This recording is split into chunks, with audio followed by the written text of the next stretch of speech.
Hey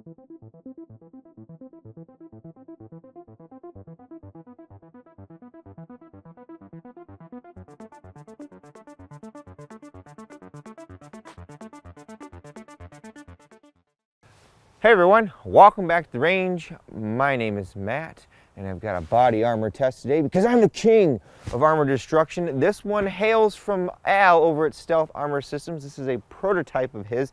It says it's a Hexar 4, but it's actually a monolithic strike face made out of boron carbide. This guy weighs 6 pounds and I do believe 14.8 ounces and is approximately 1.01 inches thick. It is multi-curve. It's kind of hard to see the curves there because of this cover. Like I said, this is a prototype, not a final production model, so if this does make it into production, different aspects of this could change. Over here on my channel, I try to stick to a lot of NIJ constants so that we have this good accumulative amount of data that we can take away from these tests. I shoot at 45 feet. That is the official NIJ testing distance. We also shoot at 0 degrees because that is worst case for the armor. We strap our armor to this giant clay briefcase right here filled with Roma Plastilina #1 clay donated by Chavant. This provides a compressible media for the armor to act against, and it's not wasting energy by flying away from a dirt pile. We strap it on here.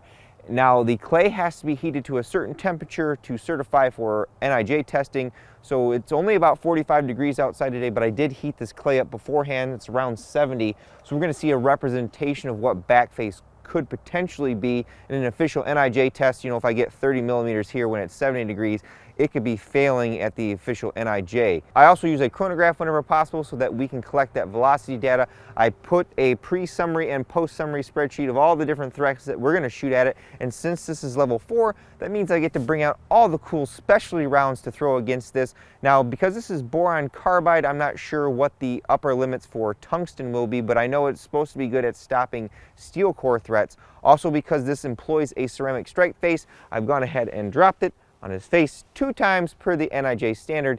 Now, I did a torque test on this afterwards, and I can kind of hear, maybe the microphone can hear, what sounds like I've cracked the strike face on our drop test, so that will be an interesting part of our test. If the strike face is bonded well to the backer, these cracks should not adversely affect our performance. Since this is level 4, we'll start off right with the specification for that. That is M2 armor piercing. It's a 163 grain steel core round going 2880 feet per second. You will not find that speed in your surplus 30-06, so I've loaded it into 300 Winchester Magnum, or what we've dubbed 300 Win Chad. I have 2 NIJ specified loads. It should be plus or minus 30 or 40 feet per second. It should be right in spec because of the weather. Then I have one that's loaded to plus P plus pressures. I'm going to take 3 shots on this plate. I'll go down and check out what we did, and then depending on how bad it is, we'll throw some 5.56 threats at it. We have a 24-inch TC compass, have a Yankee Hill Phantom M2 up front. I'll call out these shots so that I know where I'm aiming and you guys know where I'm going to hit. Now, the NIJ specification, even the upcoming RF3, only calls for 1 shot center hit. I place mine always starting in the upper left-hand corner of the plate because I want to get maximum hits on a single plate.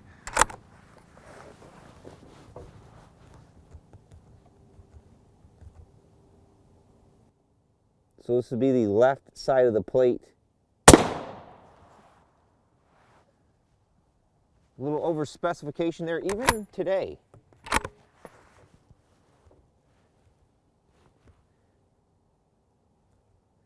Then I'll place this one all the way in the bottom of the left-hand side as well. That one was in specification. And now our Win Chad.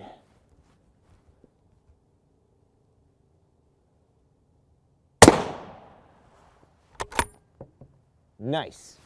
And now we've got our 5.56 gun. This is our TC compass with a 22-inch barrel. Got our turbo 5.56 up front, so we're going to see maximum velocity. I have a very special and very expensive threat. This is from Jesse. His channel is, I'm guessing, is Tarkov in real life. I'll put a link in the description below to go check him out. But he sent us one M995 AP load. That is the Army's official armor-piercing round in 5.56. It is 52 grains with a very nice tungsten core. We should see over 3,400 feet per second out of our gun. We also have some M855A1, that is the Army's current issue ball round. Then we have M193 from Independence, that's my Need for Speed round. Although it's cold outside today, so I'm going to guess we're only going to see around 3,300 feet per second from that. So I have some good spots left on the plate. I think we're going to take a shot with the M995 first, give the plate its best chance of survival before we take some more away from it. I have used this in the past as well as going ballistic. These things are not cheap to acquire. So again, thank you to Jesse for sending one over. We're going to put this in the lower right-hand corner. Or maybe should I put it up top? I'm going to put it up top. Almost 3,400 feet per second. Now our M855A1, I'm going to put one between the M2AP shots.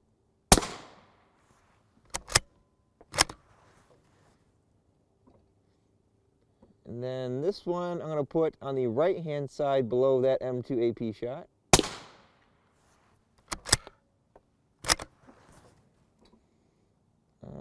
This guy, we're going to go bottom above the drop test. That one might have been a little low. Now the M193. Put this right next to that last M855A1. Yeah, pretty poopy velocity. M193 seems to be very temperature sensitive, whatever powder they're using. I'll put this one right next to that one as well. All right, let's go see what we did. All right, we've got all of our ducks Quack, quack, quack, quack. in a row.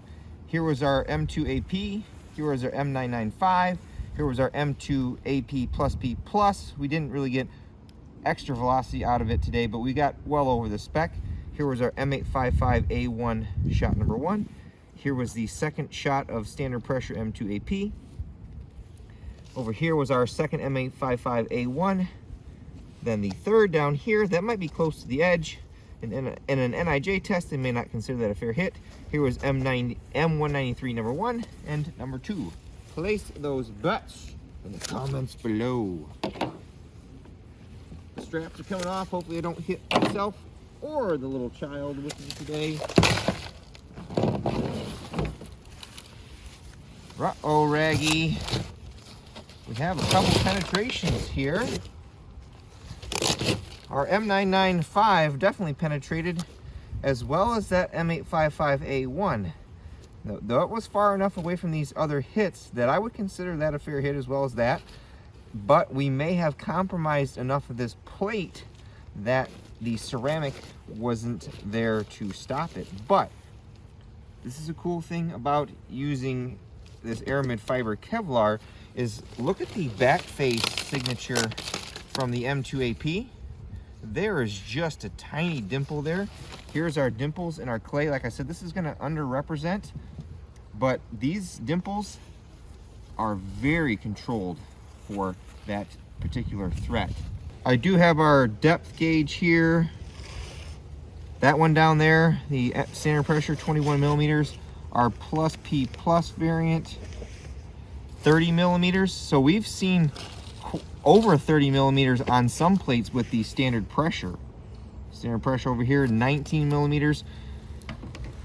Very impressive.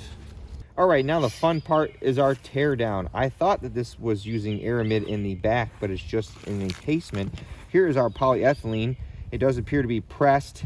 Not sure how well, because it does delaminate in some thick sections, but this is probably one of the highest quality polyethylenes that I've seen, because the back face on this is basically insignificant from our testing, and it's not overly thick. Now here is our aramid fiber that was the outside cover. Then this was behind the polyethylene, which encased our boron carbide here. You can see that there is not anything left of our strike face. I think we've seen this with boron and silicon carbide before, that these hits place a lot of stress on these materials and then basically degrades it really fast.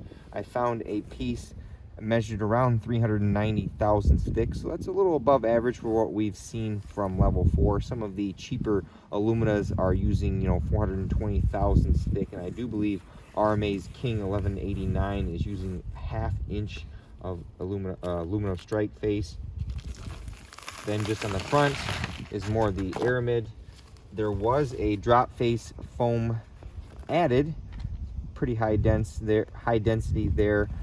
So overall, I think this plate performed very well. Like I said, I do believe we cracked this plate when we drop tested it. I don't know if it's because boron is more fragile, or maybe this foam should have extended more to the edge, or maybe better adhesion of the strike face to the backer here.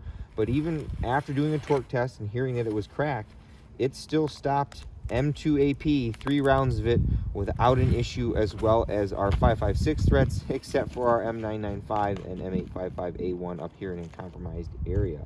Well, Al, I think our prototype plate proves why I'm the king of armor destruction. We beat the crap out of this thing with our M2AP and even one of our Plus P Plus variants. Even after the plate failed a torque test after doing the drop test, I could physically hear that there was cracks inside of it. It was still able to stop M2AP. Our M995, though, I think probably placing that up there was too much of a compromised area. I think I said in the beginning that this was B4C, and Al corrected me that this is silicon carbide. So this did very well against all those threats, and then because Al over at Stealth Armor Systems is using higher end polyethylene and different materials, the back face control on this particular plate is very well. I think for a final production version, we need to make sure we're protecting the strike face as much as possible so that we don't get any cracking when we dropped it, or if we do, that we're making sure the layers are bonded as well as they can be together so that ceramic doesn't separate from the backer. It would appear that we're using quite a bit of adhesive right here, so otherwise I think this plate did very well. It's about time for me to get the heck out of here. I actually had to come back home and record the closings because it got too dark, but at the end of all my videos I take a moment to thank all those who helped make these possible. Number 1 is my Patreon supporters. Number 2 is Jesse, who donated that M995 for us to use against some armor. I'll put a link in the description below to his channel name because they actually changed it. Number 3 is Al over at Stealth Armor Systems for working with me on allowing me to test a lot of his products. And this time, number 4 is you all for watching. Until next time, I'll catch you at the range.